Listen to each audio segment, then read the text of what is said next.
آج نوجوان لڑکا ہے کہتا ہے مجھ سے بھوک برداشت نہیں ہوتی. میرے بھائی رب بیماری لا دینا، اللہ سے دعا مانگے اللہ شفائیں عطا فرمائے، اور دعا کریں اللہ آزمائش سے محفوظ فرمائے. آپ یقین کریں میں نے لوگوں کو دیکھا ہے حلق سے قطرہ نہیں اترتا، خوراک کی نالی لگی ہوئی ہے، اعلیٰ غذائیں پکی ہوئی پڑی ہیں، عرش کا مالک کہتا ہے میں تیرے حلق سے گزرنے نہیں دوں گا. قانون بن گیا.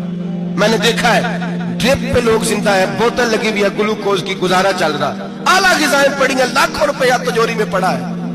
مالک کہتا ہے تو نہیں کھا سکتا، تو وہ کھانے نہیں دیتا، نہیں کھانے دیتا. ایک شخص یورپ کے علاقے کا، میں کسی کالم نویس کا پڑھ رہا تھا، وہ کہتا ہے میری کھربوں میں جائیداد ہے لیکن میرے معدے میں ایسی تکلیف ہے کہ میں آٹے کو چھان کر جو اوپر سے بورا نکلتا ہے صرف وہ کھا سکتا ہوں، اس کے علاوہ میں کائنات کی کوئی نعمت کھا نہیں سکتا.